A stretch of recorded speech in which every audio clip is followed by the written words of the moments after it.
Je vous salue au nom du Seigneur Jésus-Christ. Êtes-vous dans la joie?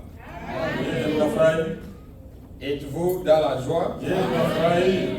Alors c'est bien. C'est dans la joie, c'est bien. La joie guérit.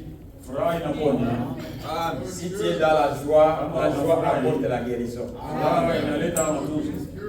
Quand vous attendez déjà mère de crise cardiaque,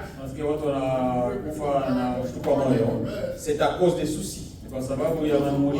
Quand il y a beaucoup de soucis, tu t'apportes la mort. Les soucis, ce sont des attaques du diable. Il faut toujours faire tout pour être dans la joie. Mes frères, mes soeurs, la joie c'est une guérison. Dieu nous guérit par la joie. C'est ça ce que dit la Bible. La Bible nous dit un cœur joyeux est guéri. Alors évitez d'avoir beaucoup de soucis dans la vie. Jésus est mort. Il n'est pas mort à cause de la lance romaine. Imaginez un homme qui peut souiller la souillère du sang. Avez-vous déjà vu telle personne? Seulement, il est allé prier en s'agenouillant, en priant. Il a prié intensément avec toute sa force, à tel point que son corps a transpiré du sang. Vous comprenez ça? Une personne transpirée du sang. En revenant, il a dit, vous n'avez même pas prié avec moi. Il a dit ça. Mais des sueurs de sang les sortaient.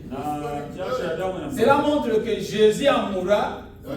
Il est mort des soucis. De voir que les peuples qu'il était venu sauver les a rejetés. C'est comme ici. Quelqu'un, la personne en qui tu as confiance, si cette personne-là te trahit, qu'est-ce que vous sentez? La personne auquel vous comptez, c'est celui-ci qui peut m'aider, c'est celui-ci qui ne peut pas me trahir. Si cette personne-là te trahit, qu'est-ce que vous pensez? Vous souffrez dans les cœurs. C'est comme vous voyez beaucoup de gens souffrir, mourir subitement. C'est parce qu'ils sont arrivés au point d'une trahison. Alors la joie dans la vie, c'est une guérison. Soyons dans la joie. Évitons d'avoir des soucis tous les jours. Les soucis, c'est un démon. C'est l'attaque de l'ennemi. L'ennemi vient nous attaquer pour que nous soyons toujours dans les soucis. Évitons d'être dans les soucis à tout moment. Cela diminue les années de vie. Quand vous avez beaucoup de soucis, quand les soucis continuent, vous perdez la joie dans votre vie, alors vous partez dans une mauvaise direction. C'est pourquoi Dieu aussi, il a prévu dans la Bible, il a dit les fruits de l'esprit. Parmi les fruits de l'esprit, il y a la joie. C'est-à-dire la joie est très nécessaire dans nos vies. Même si vous avez des problèmes, cherchez comment trouver la joie. C'est pourquoi la Bible a prévu. Si vous avez la joie, chantez. Si nous chantons ici, c'est parce que nous voulons exprimer notre joie. Et c'est malheureux de voir une personne qui vient ici pour louer Dieu, il ne chante pas. Même si vous ne connaissez pas le cantique, battez les mains. Il y a des cantiques qu'on chante ici que moi-même je ne connais pas. Mais je ne peux pas seulement rester comme ça, comme un observateur. Non. Nous venons ici pour servir Dieu. Nos mains, nos bouches, nos cris de joie, tout cela manifeste la joie. Cherchons la joie, mes frères et sœurs. Si vous avez beaucoup de soucis dans la vie, vous allez vous apporter beaucoup de maladies. Les soucis amènent des maladies. Si vous n'avez pas la joie, même si vous êtes tellement malade, et n'acceptez pas que Satan vous prêche. Vous disiez que cette maladie ne guérit pas. C'est une maladie incurable. C'est incurable aux yeux de médecins. C'est pourquoi on a des gens qui ont des maladies, même si vous priez pour eux, la prière n'a plus d'effet sur leur vie. Parce qu'ils ont déjà pris cette maladie, leur maladie. Ils ont transféré cette maladie-là. Ils ont donné la puissance aux maladies. Cette maladie n'est plus incurable. Ce sont des maladies que je vais vivre avec. Je vais toujours boire des médicaments tous les jours pour vivre. Ah, tu as changé ces maladies, elle est venue ton maladie. Même si nous prions, la prière n'aura plus d'effet. Parce que cette maladie est devenue votre maladie. Il ne faut pas faire ça. Ah, c'est mauvais. Même si vous prenez des médicaments, Seigneur, je crois encore que tu guéris. Que rien n'est impossible à toi. Mais quand toutefois vous n'avez pas cette foi-là, vous allez mourir avec cette maladie. Et Dieu les guérit toujours. Dis-moi quelle maladie qui est impossible à dire. Donnez-moi un nom de ces maladies-là. Donnez-moi un problème que Jésus ne peut pas résoudre. Quel est ce problème? Alors nous devons avoir confiance en Dieu. Que notre Dieu est capable de tout. Je peux avoir des problèmes aujourd'hui, mais ce ne sont pas des problèmes éternels. C'est le problème là où un fait. Il doit s'arrêter à un temps. Croyons seulement. Tout est possible à celui qui croit. Que Dieu nous bénisse. Comme nous sommes dans la joie. Juste pour insister sur les points que le frère a dit. Moi, quand le frère parlait, je me dis, il ne faudrait plus que je prêche. Le frère a touché sur des bonnes choses. Que Dieu vous bénisse, frère. Pas beaucoup de prédicateurs ici. Les gens disent, non, ne prêchez pas. Je te bénis. Les critiques, il a dit, l'union fait la force. Unissons nos cœurs, nos pensées et nos moyens pour terminer ce qu'on a commencé. La contribution de chacun est nécessaire. Quand vous vérifierez notre YouTube, vous verrez qu'il y a certaines choses qu'on a modifiées. Si vous voulez, ne dites pas, oh, les numéros de cash up, il est sur les YouTube. On a essayé un peu de les projeter, ça va passer un peu. Et s'il y a des contributions, contribuez là. Les offrandes, les données. Allez seulement dans les numéros là, ça va aller dans la caisse. Vous devez aussi avoir ces numéros. Si vous l'appelez, quelqu'un va répondre. S'il ne répond pas, on va vous répondre après. Si vous avez un besoin urgent, vous pouvez texter ces numéros. Il y a quelqu'un qui tient ces numéros. Vous pouvez me l'appeler. Que Dieu vous bénisse. Lèvons-nous pour lire. On va aller dans 1 Corinthiens, chapitre 15, du verset 12 à 20. Prions. S'il y a quelqu'un qui a une requête particulière,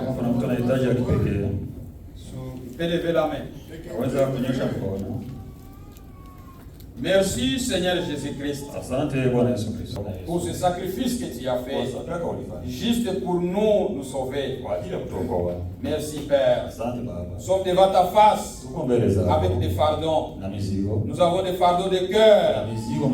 Premièrement, sanctifie-nous, Seigneur. Kwanza utakase Bwana. Lavez-nous dans les sang précieux. Tuoshe na damu safi. Pardonnez chacun de nous, Seigneur, Samehe kila mmoja wetu Bwana. afin que nous puissions paraître dignes devant Ili ta kwamba présence. tuonekane wenye kusali mbele zako. Seigneur Dieu, Bwana. toi qui sondes les cœurs, Unachunguza mioyo. sonde les cœurs de mon frère et de ma Utamwona soeur, dada na ndugu. et exauce la prière de chacun de nous. Ombi la kila mmoja wetu. Oh mon Dieu, Mungu wangu. il y a des cœurs qui ont des requêtes. Kuna mioyo na mahitaji. Souviens-toi de Seigneur. Kumbuka hiyo mioyo. Souvenez-vous de chacun de nous, Seigneur Kumbuka Jésus-Christ. kila mmoja wetu Bwana. Nous avons des besoins dans nos cœurs. Na acha mioyo. Cette assemblée a des requêtes. Hii makutano na Seigneur, nous avons commencé la construction tulianza majengo. et nous avons besoin de ton aide. Na acha msaada. Nous avons besoin de ton soutien. Na acha utushike. Nous avons besoin, Seigneur, de nous soutenir Bwana, financièrement. na acha utushike kiuchumi. Oh Dieu, Bwana, nous nous abandonnons entre tes saintes mains afin que toi-même tu puisses pourvoir.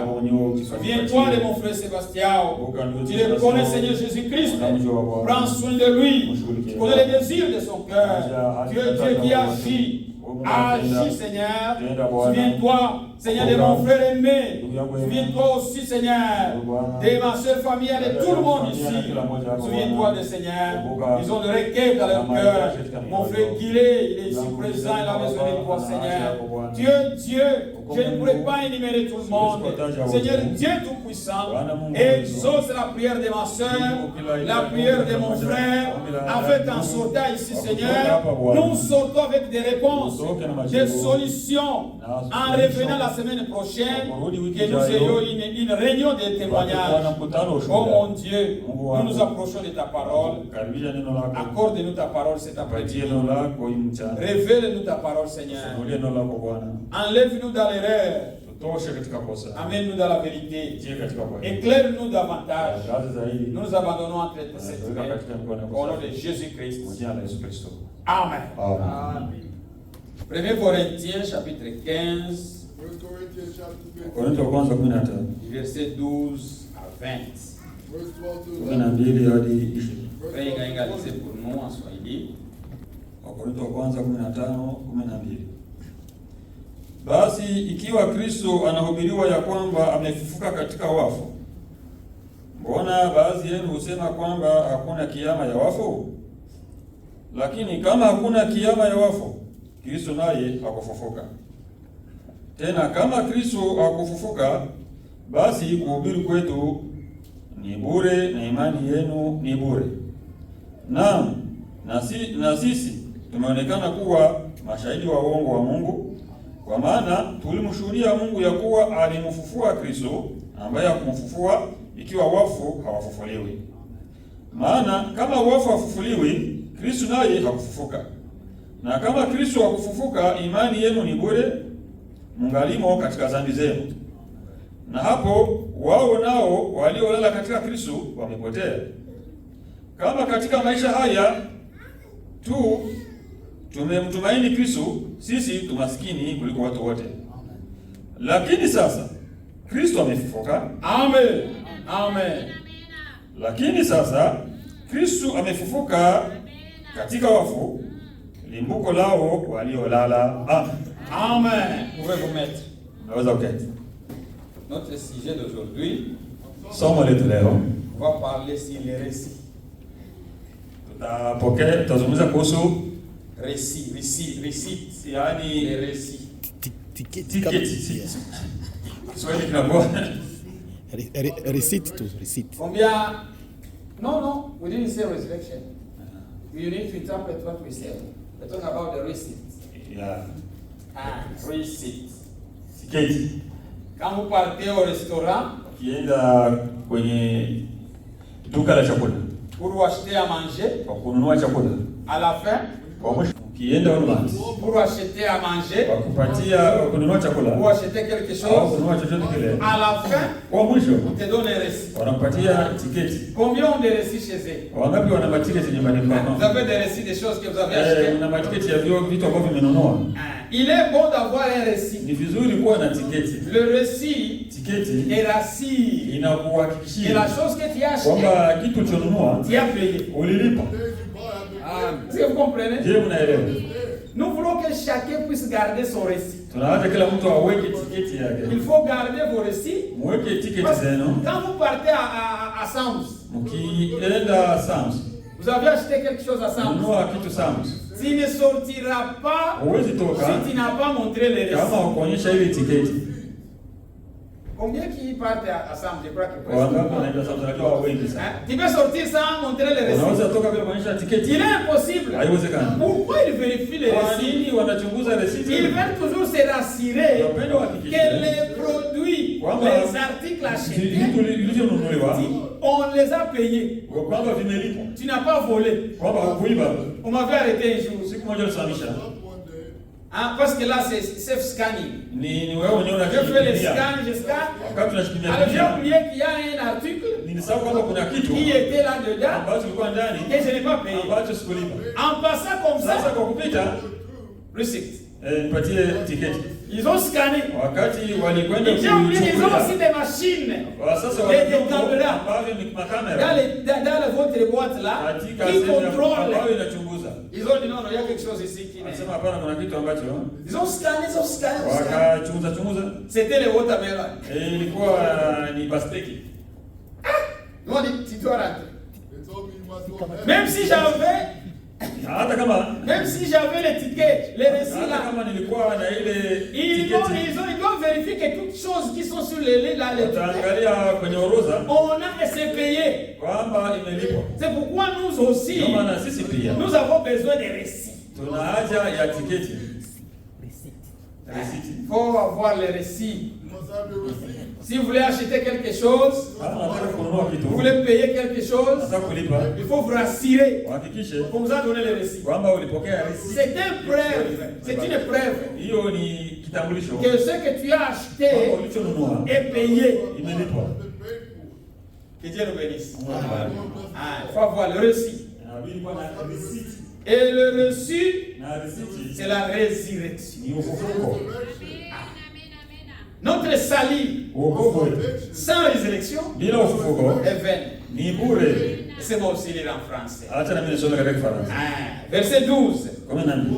Or, si l'on prêche que Christ est ressuscité des morts, comment quelques-uns parmi vous disent-ils qu'il n'y a point de résurrection des morts?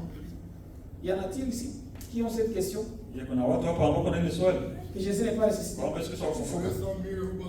Il n'y en a pas. Gloire à Dieu. S'il n'y a point de résurrection de mort, Christ non plus n'est pas ressuscité. Et si Christ n'est pas ressuscité, notre prédication est donc vaine. Et votre foi aussi est vaine. Il se trouve même que nous sommes des faux témoins à l'égard de Dieu, puisque nous avons témoigné contre Dieu qu'il a ressuscité Christ, tandis qu'il ne l'aurait pas ressuscité si les morts ne ressuscitent point. Car si les morts ne ressuscitent point, Christ non plus n'est pas ressuscité. Est-ce que vous comprenez? Et si Christ n'est pas ressuscité, votre foi est vaine. Vous êtes encore dans vos péchés. Par conséquent aussi, ceux qui sont morts en Christ sont perdus. Écoutez le verset 20. Mais maintenant, Christ est ressuscité des morts. Il est le prémisse de ceux qui sont morts. Amen. Lisons aussi Apocalypse chapitre 1er. La résurrection. Chapitre 1, verset 17 à 18. Quand je l'ai vu, j'ai tombé à ses pieds comme mort. Il posa sur moi sa main droite en disant, ne crains point. Mes frères, mes sœurs, ne crains point. Pourquoi? Je suis le premier et le dernier. Verset 18. Et les vivants. J'étais mort, et voici, je suis vivant au siècle des siècles.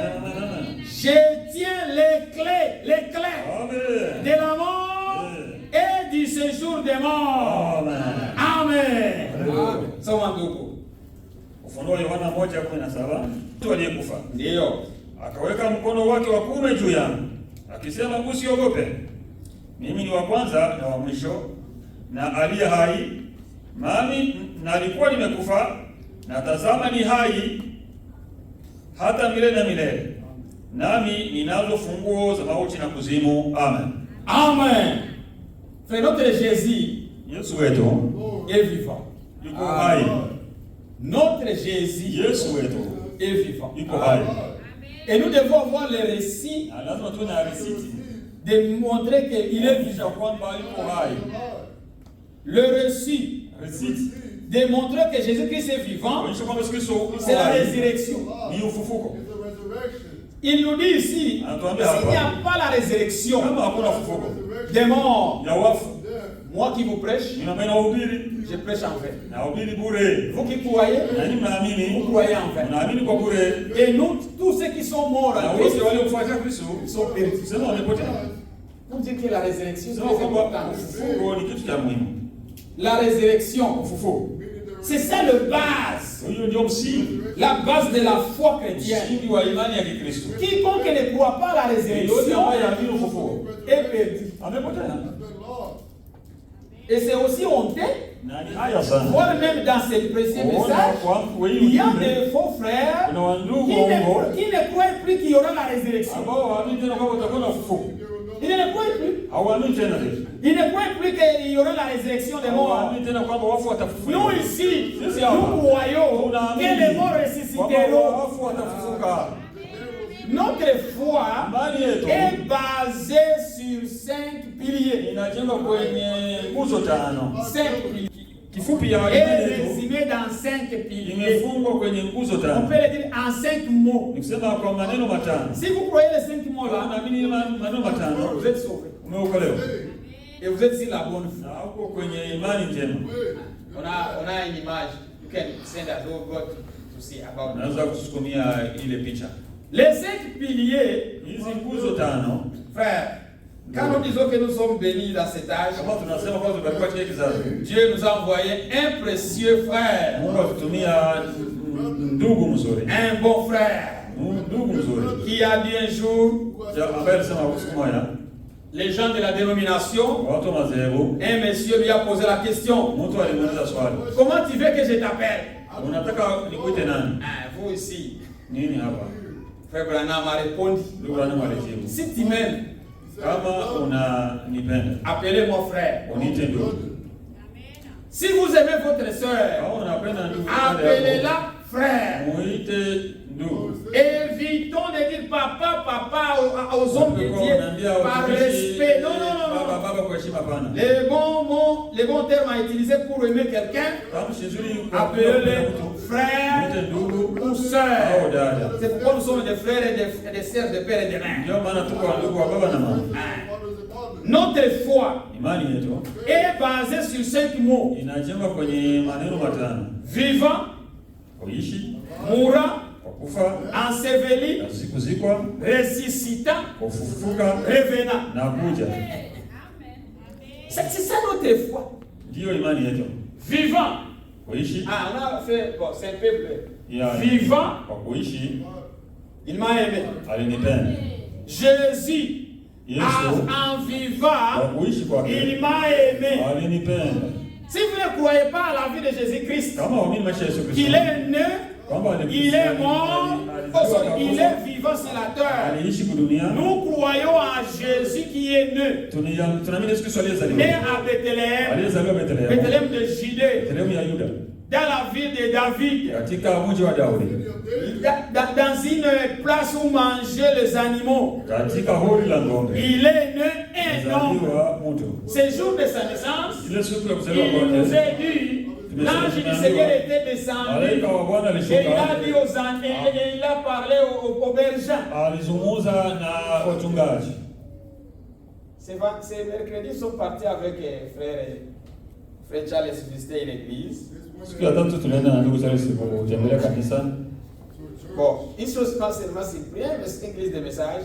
Na jambo ambalo limeshitusha ni Un prédicateur pose des questions à ceux qui sont assis là. Mhubiri anauliza wenyewe walikuwa nakaa. Tout le monde, on est sorti là dans la confusion. Tulitoka katika kuchanganyikiwa. J'ai demandé ici, il y a carence de la nourriture. Et les gens d'Indianapolis sont en train de jouer avec la nourriture. Et il y en a d'autres qui en ont besoin. Ils demandent, les gens répondent, ils répondent. Lui-même dit, je ne connais moi-même pas. Dans l'église. Dis ces messages. De nos frères blancs. Mais vous ici, vous avez la nourriture. Bien, il faut manger très bien. Vous êtes des prédicateurs ici, vous tous ici. C'est pourquoi nous croyons à la vie de Jésus-Christ. Il est né à Bethléem. Il a cru. Il a grandi à Nazareth. C'est qu'on l'appelle Jésus de Nazareth. Il n'est pas né à Nazareth, mais il est grandi à Nazareth. Il est mort à Jérusalem. Pourquoi la trajectoire? Né en Bethléem, grandi à Nazareth, il est mort à Jérusalem. Le Jésus là, c'est celui-là que nous croyons. Que moi je crois. C'est Jésus qui est né. Sa vie marque l'amour. C'est pourquoi dans Jean 3,16, il est dit, car Dieu a tant aimé le monde, il a donné son Fils unique. C'est-à-dire la vie de Jésus, ça nous montre l'amour. C'est ça le premier pilier de notre vie. Dieu, c'est un peu, guys. Moura. Il nous a sauvés. Nous avons Jésus, il était énorme. Il est vivant. Il a vécu. Dans sa vie, il nous a manifesté l'amour. Mais il est aussi mort. Amoura. Il nous a sauvés. Sans la mort, il n'y avait pas de salut. C'est pourquoi il a fallu qu'on tue un agneau. Mais dans ce contexte, ce n'est pas l'agneau. Il est un bout. Parce qu'il y avait, on avait besoin de deux bouts. Une, on l'a tué. Et l'autre, on prenait la charge de tous les sacs qui étaient sur l'autre, on les relâchait dans la bouche. On l'appelait l'agneau des arrêts. Vous savez comment ça se parle. Scapegoat, c'est comme on le dit en anglais. Cela montrait que Jésus représentait ces deux animaux-là. L'un représentait sa mort, l'autre représentait son assevelissement. C'est qu'ici, Amoura, il nous a sauvés. Il a pris nos péchés. Il est mort avec nos péchés. C'est pourquoi Jésus-Christ est mort de l'agonie. Il a beaucoup souffert à cause de nos péchés. C'est pourquoi on l'appelle Jésus est péché. Il n'est pas pécheur. Il est péché. Il s'est dit qu'il a pris tout lui est devenu nos péchés. Jésus-Christ est devenu nos péchés. Pour que nous devenions son saint. Il a pris nos péchés. Il est devenu péché afin que nous soyons saints. Alors, Amoura, il nous a sauvés. Vous lirez les Écritures. Moi, je n'en lirai pas. J'en ai d'autres choses à lire ici. L'un et trois. Enseveli. On l'a enseveli. On l'a mis dans la tombe. Pourquoi? Il faudrait qu'il porte nos péchés au loin. C'est pourquoi Dieu ne se souvient plus de nos péchés. Mes frères et mes sœurs, faites attention. Quand quelqu'un se répand, il faut fermer la bouche de ne plus répandre les mal. Parce qu'aux yeux de Dieu, cet homme-là n'a plus de péché. Amen. Vous les voyez en tant que pécheurs, son créateur, son sauveur. Mais on ne les voit plus comme pécheurs. Il est déjà sauvé. Pourquoi? Jésus-Christ, le scapegoat, il a pris nos péchés au loin. Où est-ce qu'il les a pris? Lisons Michel. Lisons Michel. Mika. Chapitre 7, les 3 derniers versets. Michel, chapitre 7, les derniers chapitres, je pense. Et les 3 derniers versets. Michel. Écoutez où est-ce que Jésus a pris nos péchés. C'est ça le pilier de notre foi. Notre foi est basée sur 5 piliers. Verset 18 à 20. Verse 18 to 20. Jésus seulement 18 et 19. Mark chapter 5, verse 18 to 19. Quel Dieu est semblable à toi, qui pardonne l'iniquité?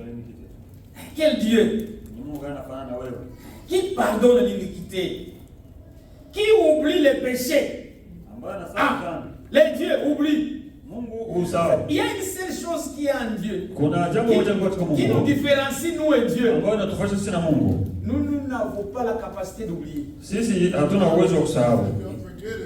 Mais c'est vous ici, quand quelqu'un te fait des mal, tu peux le répéter 100 fois. Même si vous avez, la personne est venue vous demander pardon, vous l'avez aussi dit je vous pardonne. Mais tu n'oublies pas. Personne sur la terre n'a la capacité d'oublier des péchés. Tu peux toujours t'en souvenir. Même les choses que tu as fait il y a 10 ans, tu peux t'en souvenir. Mais pour Dieu, lui est le seul qui oublie nos péchés. Amen.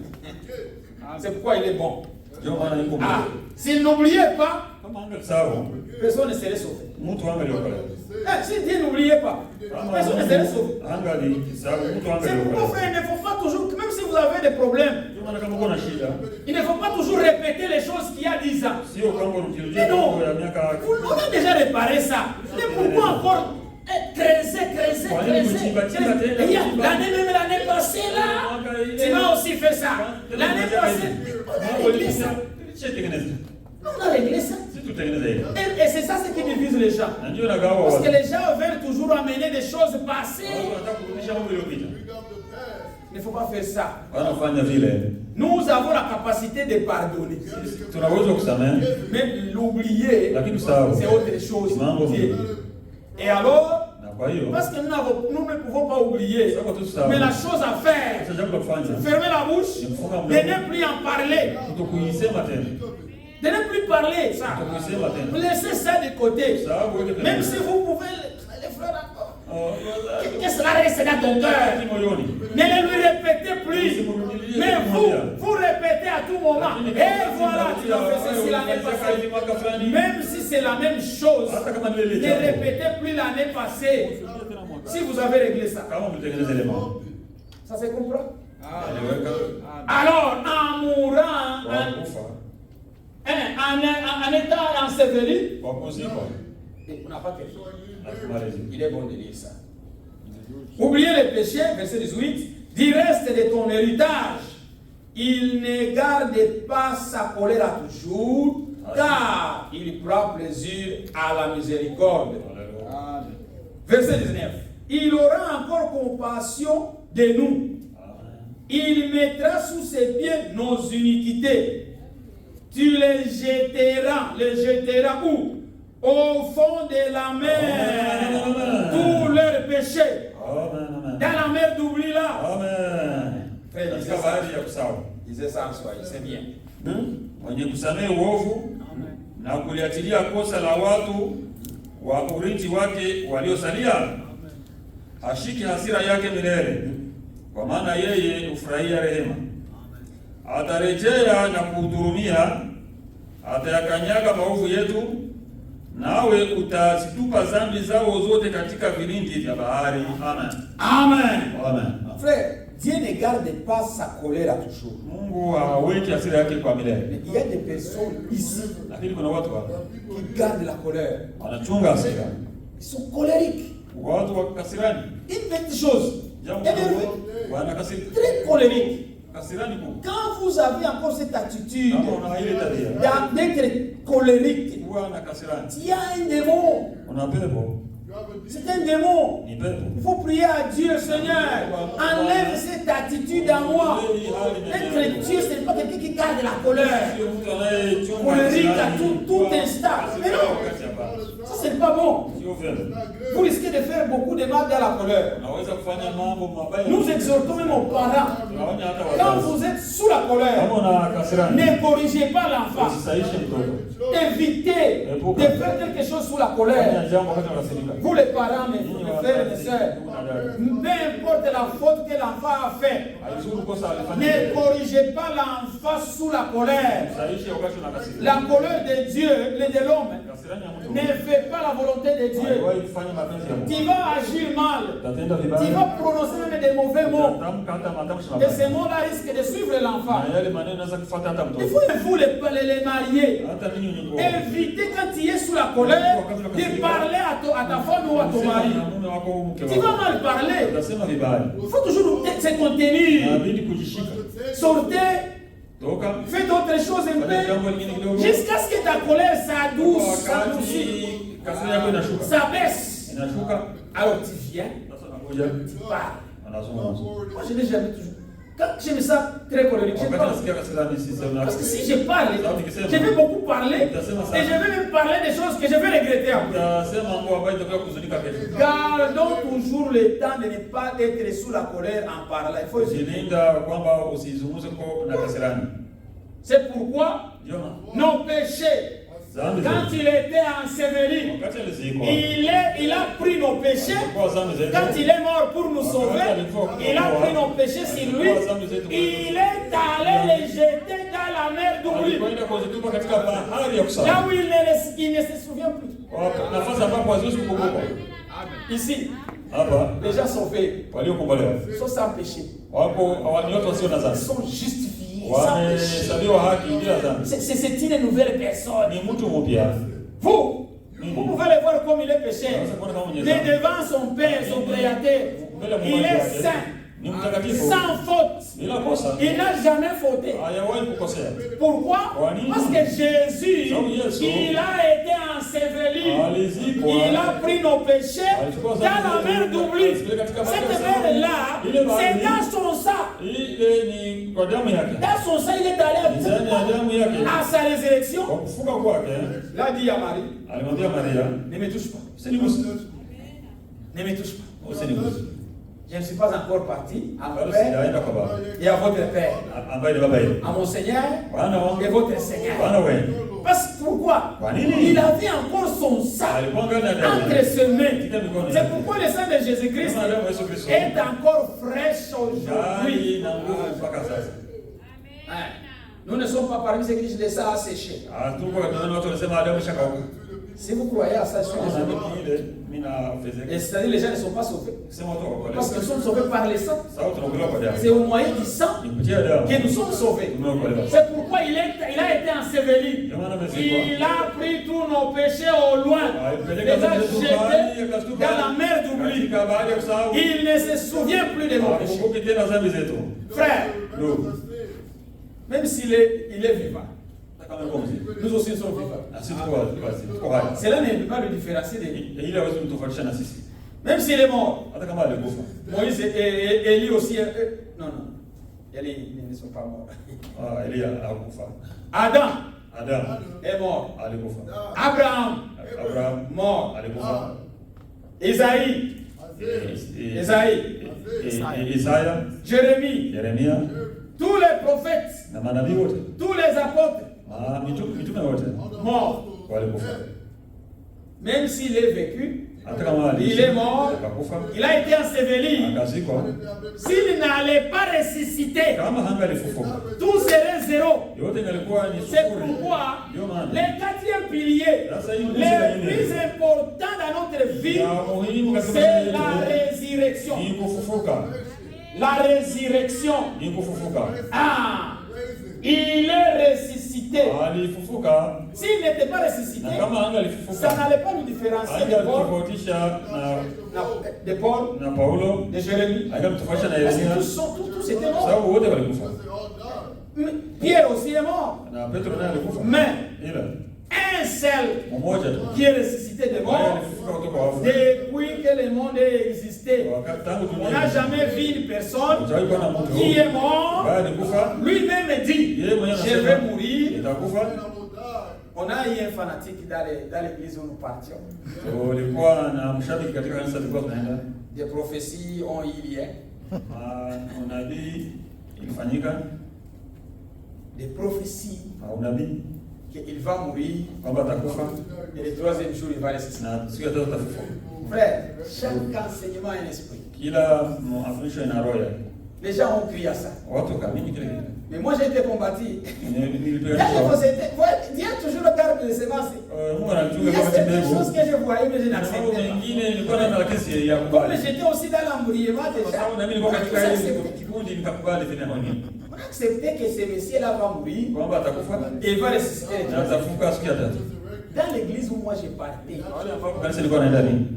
ma femme est témoin. Et ceux qui connaissent peut-être un monsieur qu'on appelait Moussa, de l'autre côté là, son fils. C'était son fils. Les prophéties des prophéties. Il est allé dans la prière si c'était de 40 jours, il va prier. Lui-même sortait avec une femme avec qui elle priait. Cette femme-là, oh, je ne dois pas manger mon frère. Les démons changent de forme.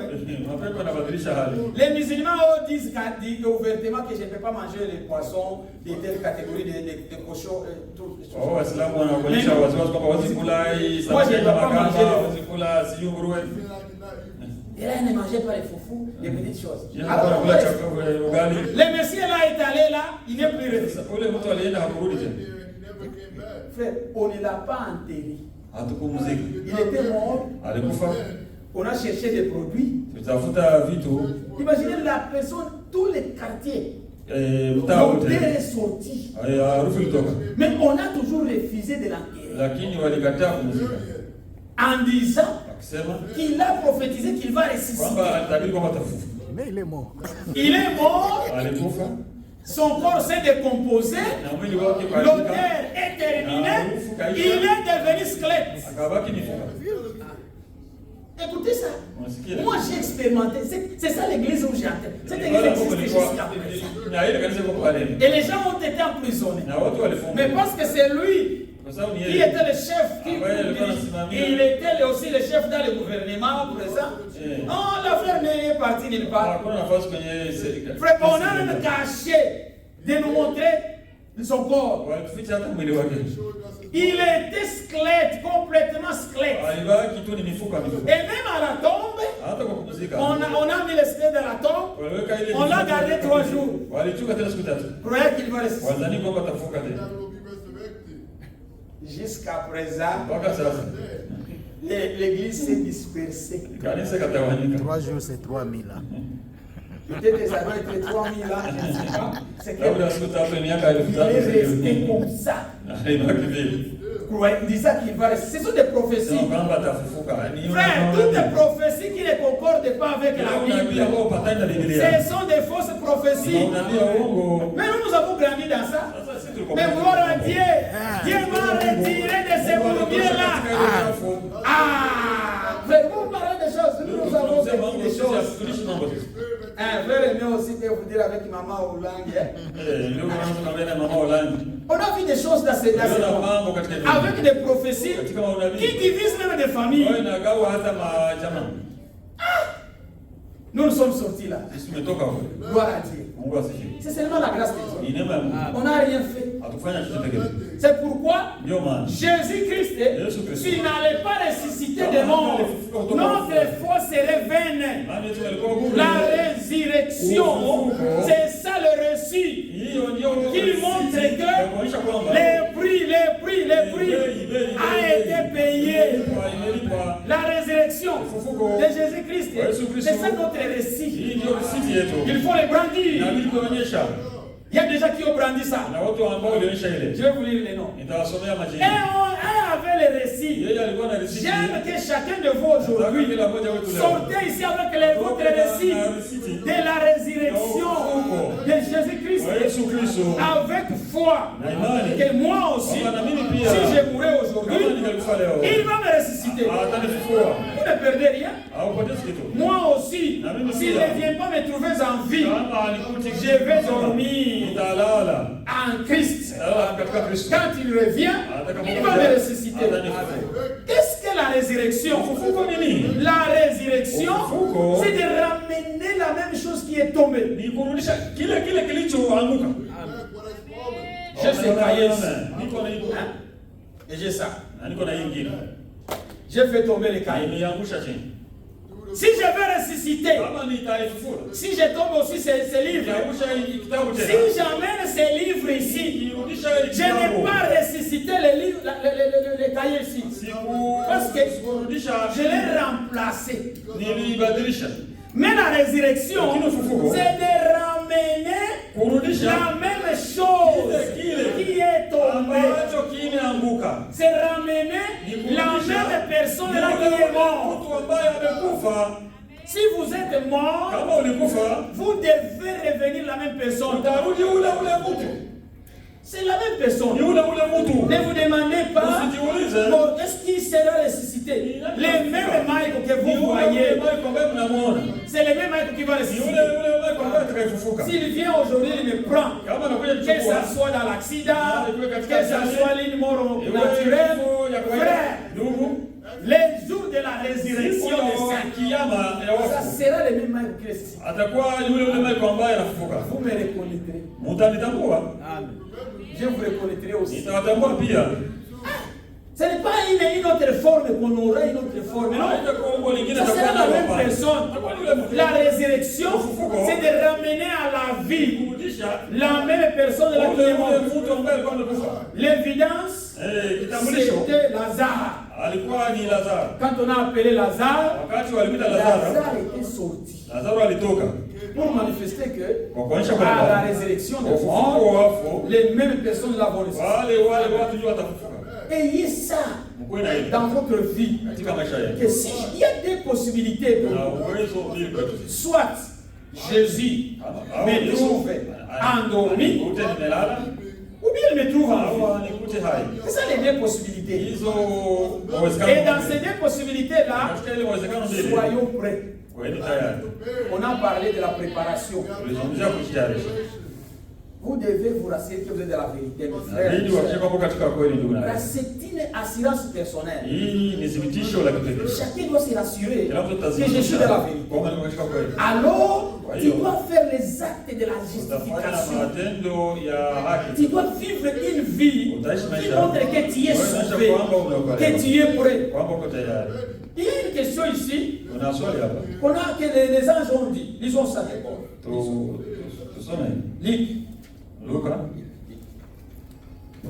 Lisons. Luc, chapitre 24. Écoutez. Il faut éviter certaines choses. Car notre vie doit changer. La vie d'une personne, d'un chrétien change. Parce qu'il est une nouvelle créature. Parce que Jésus, en ressuscitant, il nous a justifiés. Justifier quelqu'un signifie quoi? Je me souviens toujours de Frère Omba. Là au champ, là où on cultivait les légumes, on a trouvé des gobelets. Des assiettes. Des assiettes. Dans la boue, très sale. En les regardant, Frère m'a dit, moi je vais prendre de moi, je ne vais pas prendre ça, c'est trop sale. Je crois que mon frère, je ne me rappelle pas s'il était là, mais j'ai dit, moi je ne vais pas prendre ça. Je l'ai regardé, j'ai vu c'est sale. J'ai dit, mais j'étais dans ces poubelles, allez l'utiliser à la maison. J'ai dit non. Le frère l'a appelé. Il a encore cette assiette. Respectable. Et il le respecte. On l'a emmené à Ayo quand on était parti là. Son petit frère avait pris cette assiette. Il l'a ramené. Non, ça c'est mon assiette justifiée. J'ai fait la prédication. Il l'a justifié, dit frère. Vous osiez là, vous regardez, mais moi je vais justifier cette assiette. Justifier, c'est-à-dire, quelqu'un était dans la boue, très sale. Quand il est sale, vous regardez, vous ne voyez pas la saleté. Vous regardez l'œuvre que cette chose-là va faire. Qu'est-ce que tu dois faire? Tu dois le prendre dans la boue avec toute saleté. Tu l'amènes. Sale, mais tu l'aimes. C'est ça justifié. Jésus nous a vu sales, remplis de péchés, l'adultère, les mensonges, les vols, toutes les mauvaises habitudes à nous. Mais il nous a aimés. Même si vous êtes sale, je vais encore vous laver. Amen. Frère, on va prendre son assiette. Moi, je croyais qu'il va commencer à utiliser cette assiette-là. Non, non. Il l'a pris, il l'a mis de côté. Il est allé dans la maison. Moi, j'ai dit, qu'est-ce qu'il cherche? Il est allé dans la maison, il a amené du savon. Il a aussi amené de l'eau. Et aussi, il a amené quelque chose pour nettoyer. Il est allé à le robinet, commencer à nettoyer. Amener l'assiette, nettoyer. On mange ça aujourd'hui. Il a lavé. C'est quoi aussi? Nous sommes lavés. L'eau de la parole, les savons, on y met aussi du frottoir. Il faut du frottoir. Là, c'est ça. Le Saint-Esprit, c'est ça le frottoir. Les savons, c'est le sang. C'est parce que la vie est dans le sang. Appliquer le droit, nous sommes saints. Le frère a lavé cette assiette. Il a pris ça à la maison. Il en a encore ça. Quand vous arrivez là, vous lui demandez, frère, montrez-moi cette assiette. Cette assiette-là, elle n'est plus sale. Elle a été justifiée. Elle a été lavée. C'est pourquoi, frère, même si vous ne croyez pas, oh, vraiment, votre message là est dit, je ne peux pas, non. Venez seulement à Christ. Abandonne-lui seulement ta vie. Ne commencez pas à faire des manigances. Je vais sembler comme moi, je suis non. Laissez lui-même. Il a des savons. Il a aussi des lobbies. Il va vous nettoyer avec son fauteuil. Son esprit descend dans ton cœur. Les mauvaises paroles quittent. L'ivrognerie quitte. L'adultère quitte. Les mensonges quittent. Les calomnies partent. Toutes les mauvaises choses là disparaissent. Même si on vous demande, dis-moi, quand est-ce que tu as abandonné ça? Tu ne sauras même pas. Cela disparaît par la parole de Dieu. C'est pourquoi il faut toujours venir à la parole. C'est pourquoi la résurrection, il nous a justifiés. Il nous a compté comme si nous n'avons jamais péché. C'est pourquoi il est ressuscité. Et c'est pourquoi nous prêchons la résurrection. C'est pourquoi Paul dit. Vous savez quoi? Paul, il a été mis en prison à cause de la résurrection. Il y avait d'autres personnes qui ne croyaient pas à la résurrection. Ils ont un peu acte. Chapitre 23. Il y a des gens qui ne croyaient pas à la résurrection. Nous les en avons jusqu'à maintenant. Ils ont même rencontré Jésus. On va lire ça aussi. Chapitre 23, verset 7 à 8.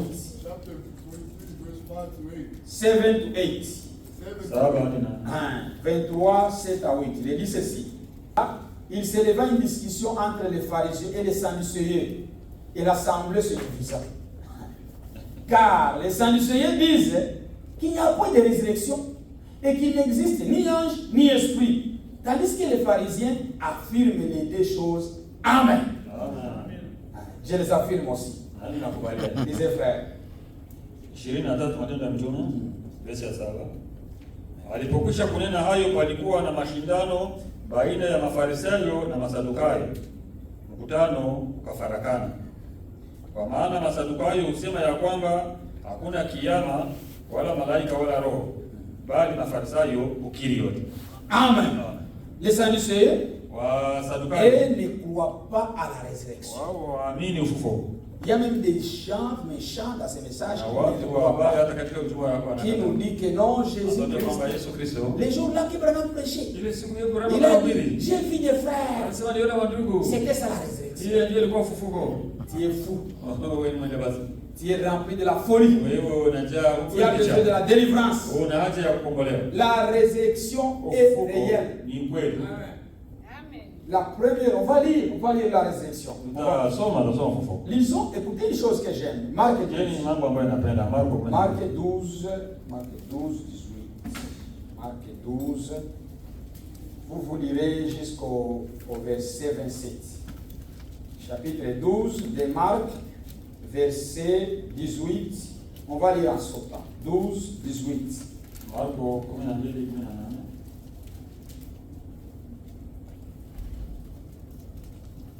Ce sont des Sadducéens encore qui sont venus voir Jésus. Venus lui parce qu'ils ne croyaient pas à la résurrection. Alors il y avait une femme qui était mariée et n'a pas laissé d'enfant. Parce que la loi de Dieu, quand dans une famille, un homme mère n'avait pas laissé un garçon,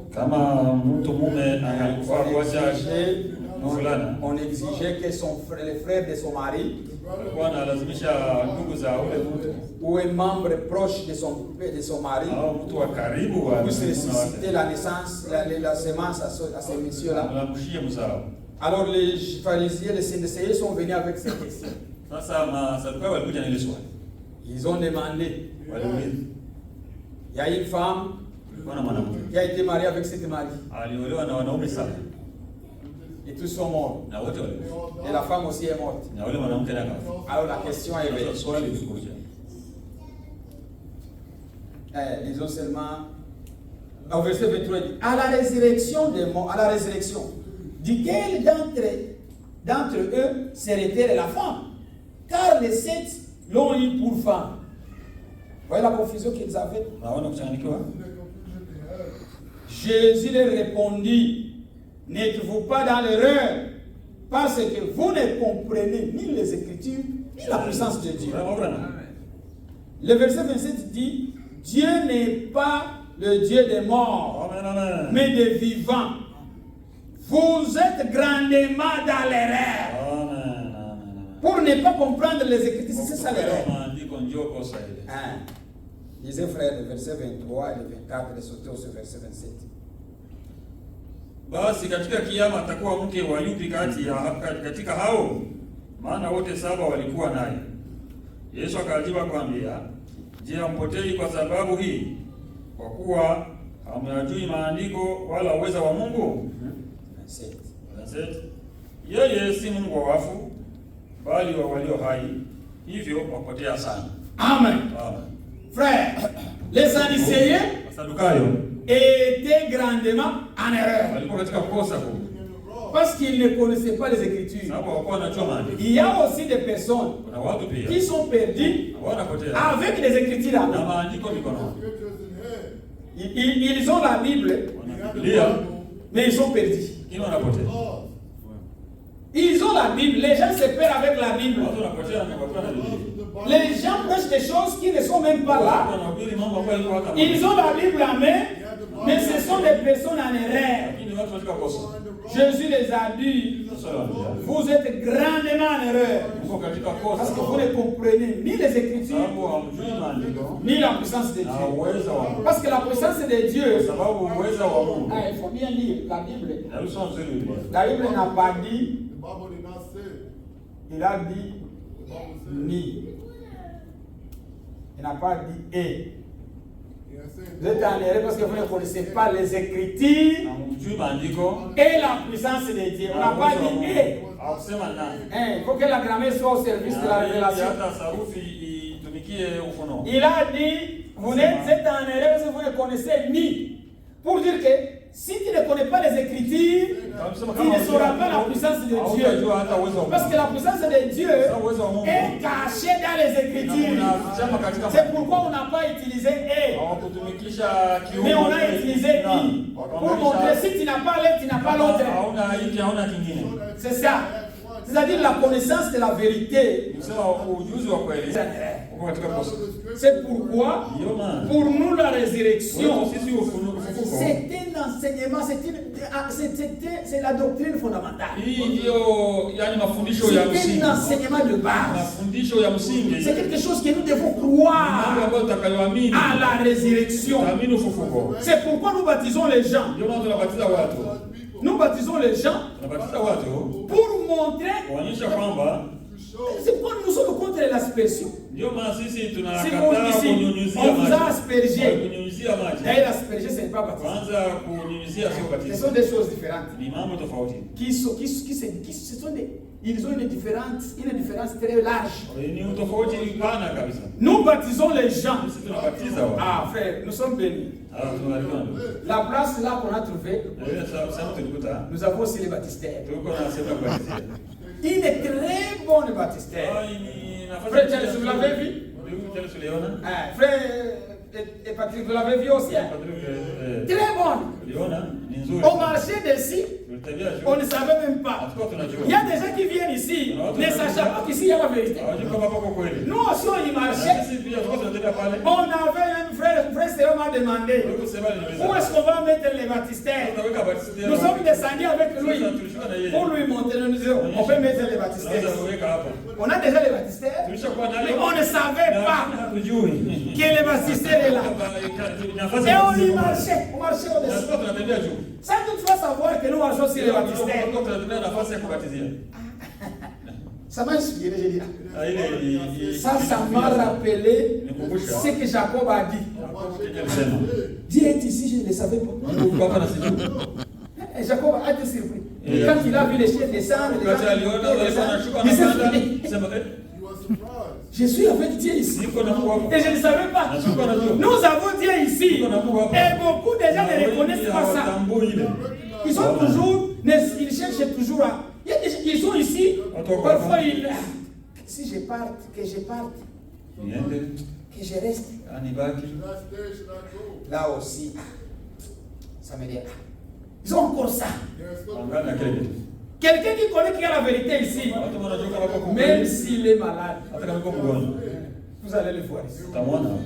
Ce n'est pas, il ne vient pas parce qu'il connaît quand je vais là, je reçois la vérité. On me dit quelque chose pour mon âme.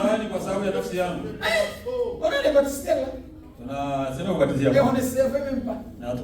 On avait déjà même planifié comment on va faire, on va tourner ça, on va faire tout ça. Sans savoir qu'il y a les baptistères. Frère, c'est mon ananas ça. Quand vous voulez passer là, vous voulez voir, dis-moi, on va passer, on va vous ouvrir, on va vous les montrer. Très bien. Ah, que Dieu soit loué. Il ne faut pas marcher sur les choses. Ça y est, c'est pourquoi nous baptisons les gens. Nous les baptisons dans beaucoup d'eau. Pourquoi? Nous les plongeons dans l'eau complètement. Frère, soyez vigilants au moment du baptême. Si on les baptise, la tête reste. On va les ramener. Si on les baptise, il fait comme ça. Et cette main-là, ça peut rester en train de frapper les autres. On va encore ramener ça dans l'eau. Il faut que lui, tout entier, soit submergé. Cela montre la mort. Je suis mort avec Christ. Et quand on les relève, ça montre la résurrection. Il est ressuscité. C'est pourquoi il faut mourir en Christ. C'est pourquoi nous les baptisons au nom de Jésus-Christ. Si vous êtes baptisés au nom du Père, du Fils, du Saint-Esprit, venez. Montrez-nous une personne dans la Bible katika Biblia qui a été baptisé comme toi. ambaye basi kama wewe Ici, hapa trouvez-nous une onyesha qui mmoja a aussi été baptisé alibatizwa comme les pentecôtistes kama vile baptisés. Wapentekoste na Il n'y en aura jamais. hata wewe Il n'y a jamais eu et il y en aura même une seule. hata mmoja Il n'y a pas. hakuna, Il y a toujours zéro. kila wakati ni sufuri. Hein, c'est zéro personne. Sufuri. Mais nous, Nini sisi nous baptisons tunabatiza au nom du katika Seigneur jina la Bwana Jésus-Christ. Yesu Kristo. C'est ça le nom qui sauve. Hilo jina linalo C'est celui qui est mort pour nos péchés. Il est ressuscité pour nous justifier. Le cinquième pilier. Sasa Ah, c'est quoi? nguzo ya tano. Obed, are you sleeping? Ah, guys, you need to sleep. You spend much time, you boys. You spend much time on Napoteza muda mwingi TV, on the kwenye phones. TV na kwenye telefoni. You guys, you. Ninyi vijana, This is not a hotel to sleep. hii sio nafasi ya kusinzia, sio chumba Vous cha les wageni. garçons là, les frères. Ninyi vijana, Frère, il faut veiller, frère. N'achetons pas de téléphone à un enfant qui est moins âgé. angemsulia watoto wadogo wa Tuez vos enfants. simu nao Ils commencent à regarder des films méchants. wanasogelea Vous voyez l'esprit qui entre dans la maison, vous ne savez pas où l'esprit. Un enfant de 5 ans, 6 ans, un téléphone smartphone. anakuwa na foni kubwa, Et tu n'achètes pas ça même à ma sœur. haunuli hata dada. Hein? Smartphone. Si on demandait aux sœurs, montrez-nous vos téléphones. Sasa kuonyesha wadada foni Des téléphones qui sont foutus. Mais les enfants, les bons téléphones. Non! La personne qui doit avoir des meilleures choses dans ta maison, c'est ta femme. Vous comprenez, mes frères? La vraie personne dans ta maison qui doit avoir des bonnes choses. Un bon téléphone. Ah, que Dieu bénisse, frère bien-aimé. Regardez, c'est bien. C'est bien. C'est ta femme.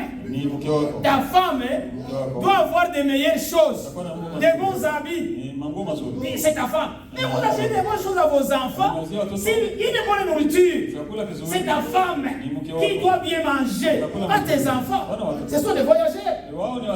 J'ai des voyageurs. Et l'autre semaine, ils rentrent. Il nous laisse la place. C'est un visiteur. Je le considère chez moi un visiteur qui est venu me visiter. Pourquoi c'est un visiteur? Alors je vais le comparer avec Réma. C'est quelle folie. C'est quelle folie. Demain ils vont partir faire leur famille. Ne soyez pas surpris qu'on aura des mariages prochainement. Ne soyez pas surpris. On viendra vous annoncer dans peu d'état. Vous allez célébrer le mariage. Les filles que vous voyez là, ils vont partir. La personne à honorer dans la maison, c'est ta femme. Si vous n'honorez pas votre femme, vous êtes un méchant homme qui n'est pas digne de se marier, qui n'est pas digne d'être appelé homme. Un enfant de la maison. Tu dois rester toujours chez ton père. Tu n'es pas digne. Mais comment tu dois acheter un bon téléphone? Vous commencez à tuer nos enfants. Oui. Rebecca m'a dit, papa, achète mon téléphone. J'ai dit, tu n'es pas encore l'âge. Elle m'a dit ça. Pas encore l'âge. J'attends, il faut gagner. Si tu veux utiliser, tu vas prendre le téléphone de tes frères. Mais moi, t'acheter le téléphone maintenant, il n'est pas encore tard. C'est pas que je ne l'aime pas. Je l'aime beaucoup. Oui. Mais il ne faut pas aimer au-delà. Vous détruisez nos enfants avec des choses pour montrer que vous l'aimez. L'amour n'est pas comme ça. L'amour est correctif. La vraie amour corrige. Il ne faut pas détruire les enfants à bas âge. Est-ce que vous allez contrôler ce qu'ils regardent? Vous savez qu'ils connaissent le téléphone plus que vous savez ça. Ça c'était entre parenthèses, vous avez compris. Que Dieu nous bénisse. Le cinquième point, c'est... Ah, où est-ce que ça est? Ah, il va revenir. Il y a ceux qui ne croient plus à que Jésus reviendra. Qui ont déjà dit que Jésus est déjà venu. Et ils mangent. Ils sont dans les nerfs. Notre foi est basée sur 5 choses. Vivant, il m'a aimé. Mourant, il m'a sauvé.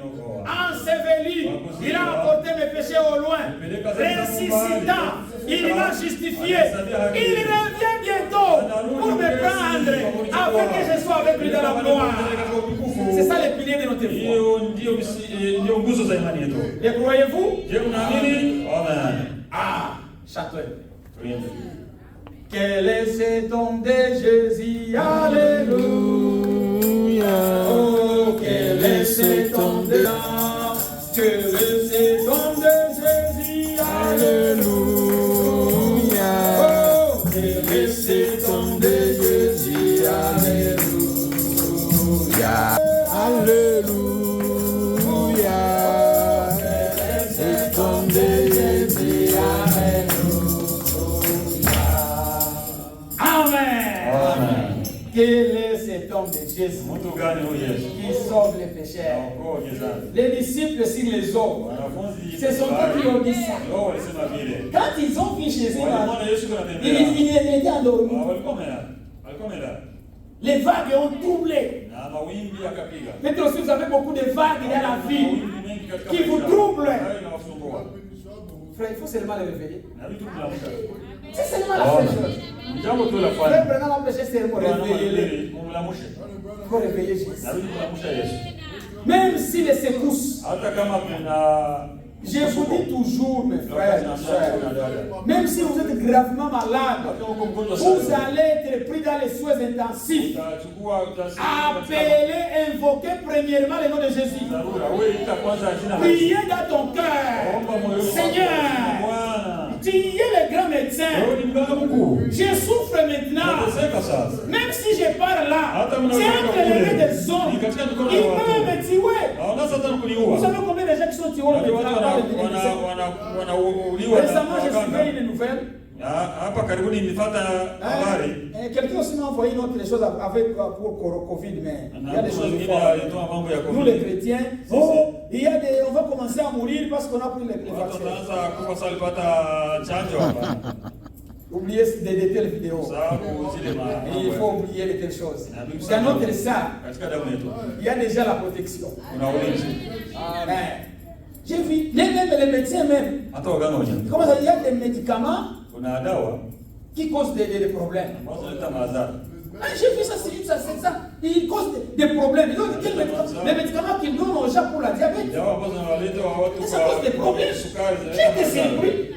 Mais ils les donnent aux gens. Et nous les prenons. Je ne vais pas vous dire, je ne vais pas prendre. Je ne suis pas médecin. Mais eux-mêmes font des contre-. Parce qu'ils sont des humains. Ils sont limités. Ils mettent des produits. Et les produits là, peut-être ça n'agit pas dans le corps de l'homme. Ça nous détruit. Même si vous allez partir aux soins intensifs, appelez Jésus-Christ. Et si vous avez encore le souffle, appelez vos anciens. Dis frère, moi je suis malade, priez pour moi. Même un message. Mais vous avez la puissance d'appeler votre téléphone, les 911. Mais vous ne pouvez pas texter vos anciens, vos diables, je suis malade. Ça nous dit une chose. Nous n'avons pas une place dans votre cœur. Si tu as quelqu'un dans ton cœur, tu lui dis. Vous ne nous croyez pas? Vous ne croyez pas aussi Dieu. Parce que si vous ne croyez pas, l'ordre de Dieu est établi. Ça veut dire que vous ne croyez pas Dieu. Dieu œuvre dans ses hommes. Oui, Dieu œuvre dans ses hommes. C'est au moyen des humains que Dieu travaille. Et Dieu n'a pas des hommes, il doit toujours avoir une personne. Ayez confiance en Dieu. Et vous réussirez. Ayez aussi confiance à ses serviteurs. C'est pourquoi invoquez Dieu dans toutes choses. Appelez son nom. Quiconque invoquera le nom de l'Éternel sera sauvé. C'est ça la Bible, frère. Même si l'ambulance arrive, dis aux gens, il faut d'abord prier. Avec Dieu. Priez même dans ton cœur. Seigneur, vois-moi dans cette situation ici. Je compte toujours sur toi. Partout où ils vont m'amener, je suis entre tes mains. Dieu va agir. Dieu va agir. Le problème, c'est que la foi est devenue scientifique. La foi que beaucoup de gens ont, c'est une foi scientifique. Parce que là, les gens croient beaucoup aux médicaments qu'à la guérison divine. Les gens croient beaucoup aux médecins, plus que même aux conducteurs, aux pasteurs, à Dieu. N'ayez pas, le médicament est là. La solution, invoquez les noms de l'Éternel. C'est pourquoi la résurrection est là. Notre récit, le récit de quoi? Quand on donne un récit, c'est quelque chose qui a été acheté. Quel article qui a été acheté? L'article qui a été acheté à la résurrection est appelé rédemption. La rédemption a été acquise. Jésus-Christ, en ressuscitant, c'est un récit qui marque que la rédemption a été achetée. Frère, nous n'avons plus de dettes. C'est pourquoi dans la rédemption, il y a ce qu'on appelle le salut. La rédemption, le salut, c'est une partie de la rédemption. Mais la rédemption n'est pas une partie du salut. Vous pouvez comprendre le terme. Le salut est dans la rédemption. C'est pourquoi aujourd'hui, nous sommes sauvés. Mais nous attendons la rédemption. Nous sommes sauvés dans les âmes. Nos âmes sont sauvées. Mais nous pleurons encore. Nous mourons. Nous souffrons. Nous avons des maladies. Pourquoi? La rédemption parfaite n'est pas encore liée. Nos corps aussi doivent être rachetés. Mais les jours-là de la résurrection, tout a été payé. Amen, amen. Tout. On a payé tout. La rédemption a été acquise. C'est pourquoi même si vous mourrez aujourd'hui, vous aurez un corps nouveau. Vous avez un corps qui vous entend, sans maladie, sans vieillesse. Mon frère aimé, les corps que vous avez là, il n'y a pas de calvitie. Amen, amen, amen. Vous pouvez le faire là. Un jeune frère, un corps très bien, pas de vieillesse, pas de calvitie, pas de cheveux gris, pas de yeux vous portez comme nous portons des lunettes. Il n'y en aura pas. Une vie éternelle. Frère, pas d'huile. Vous n'aurez pas besoin de l'huile. Chaque matin, je vais prendre de l'huile. Si vous ne prenez pas de l'huile, le corps commence à faire comme si ce n'est pas bon. Le corps de péché. Mais le corps là, qui nous est réservé, c'est déjà huilé. C'est un corps dans lequel il y a déjà de l'huile. Nous sommes des pigeons. Les pigeons ont de l'huile en elles-mêmes. Et les produits d'huile, c'est le corps qui nous est réservé. L'huile du Saint-Esprit nous est déjà réservé. C'est pourquoi l'article qui a été acheté, c'est la rédemption. Notre rédemption est acquise sans péché, sans argent. On nous a acheté sans argent. C'est mon point. On va lire les choses. Le récit a été acquis sans argent. Quel était le prix? Prix. Lisons 1 Corinthiens 6. Verset 20. Lisons le dernier verset. 1 Corinthiens 6. Écoutez, on a été racheté à un grand prix, frère. Il ne faut pas jouer. Le dernier verset. On commence au verset 19. Ne savez-vous pas que votre corps est le temple du Saint-Esprit qui est en vous, que vous avez reçu de Dieu et que vous ne vous appartenez pas à vous-même. Car vous avez été sauvés. C'est ça qui est écrit. Alléluia. Frère Jean, vous pouvez nous lire ça? Est-ce qu'il est dit parce que vous avez été sauvés? Frère Joseph, lisez. Ah, lisez frère. Savez-vous pas que votre corps est le temple du Saint-Esprit qui est en vous, que vous avez reçu de Dieu et que vous ne vous appartenez point à vous-même? Verset 20. Car vous avez été rachetés. Ah, il y a le mot rachat, frère. Amen, amen. La rédemption. Ah, vous avez été rachetés. Comment? À un grand prix. Frère, il y a le prix qui a été payé pour que nous puissions avoir les rachats. Alléluia. Frère, les rachats a coûté la vie de Dieu. Il ne faut pas jouer avec les saluts. Ne jouez même pas avec les sauvés. Ici, frère. Ne jouez pas avec nos frères. Ne jouez pas avec nos sœurs. Ils sont sauvés. Leur vie a coûté la vie de Dieu. C'est pourquoi les prix qui est sur les récits. Les récits. Disait ça, ils comprennent, frère. Ils sont des anglophones. Les récits là. Il y a un prix. Quand vous partez à Walmart, vous avez acheté, on vous donne le total.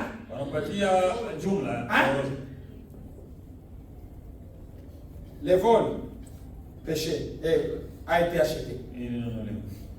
Les mensonges, et sur la liste. L'adultère, la calomnie, manque de foi, les injures. Tout ça, on l'a mis sur la liste. Et à la fin, on a fait le total.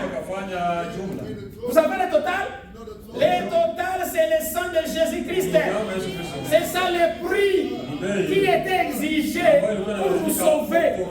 Dieu, dans Actes chapitre 20, verset 28, il a racheté l'église par son propre sang.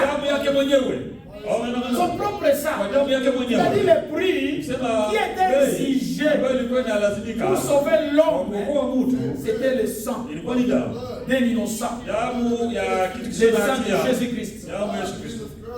Le sang de Jésus-Christ. Merci que Dieu vous bénisse. Frère, le prix qui nous a été racheté, c'est le prix du sang. Nous sommes sauvés par le sang. Que Dieu vous bénisse. Prochainement, on va parler des parties de la résurrection. Il y a deux sortes de résurrection. Il y a la première résurrection qui a 5 parties. La première résurrection a 5 parties. La dernière résurrection a un fils qu'une seule partie. Mais cette partie-là a 2 phases. La première résurrection, on l'appelle la résurrection pour la vie. La résurrection des saints. La résurrection des sacrificataires. C'est ça la première résurrection. On l'appelle la résurrection des saints. Ceux qui auront part à la première résurrection, ce sont des saints. Ils sont déjà sauvés. Ils sont sanctifiés. On l'appelle la résurrection pour la vie. Et encore, c'est une résurrection des sacrificataires. Dans la première résurrection. Mais la deuxième résurrection, on l'appelle la résurrection pour la mort. La résurrection pour la condamnation. La résurrection pour les perdus. Mais dans cette deuxième résurrection-là, il y aura aussi ceux qui auront la vie. C'est pourquoi il y a 2 phases dans cette deuxième résurrection. Mais dans la première, il y a 5 parties. 1, c'est la résurrection pour la foi. 2, c'est la résurrection des saints. de l'Ancien Testament. 3. La résurrection de ceux du Nouveau Testament. 4. La résurrection des deux messagers.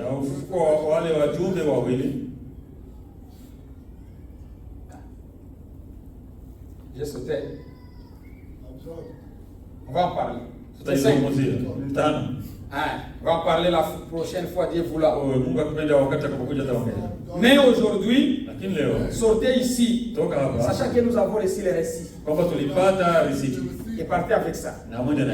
Et si vous n'avez pas encore été baptisé, pour que vous puissiez recevoir les récits, Paul en avait, Pierre en avait, Pierre le jour-là, que le Messie là a été ressuscité, le boité.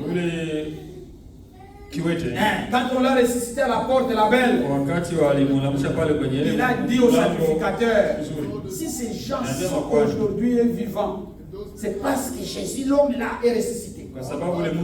Il faut toujours brandir la résurrection. Frère, dans la résurrection, il y a tout. Tout est là. Il faut l'accepter. Y a-t-il quelqu'un ici qui n'est pas encore baptisé de Jésus-Christ, qui soit aussi enterré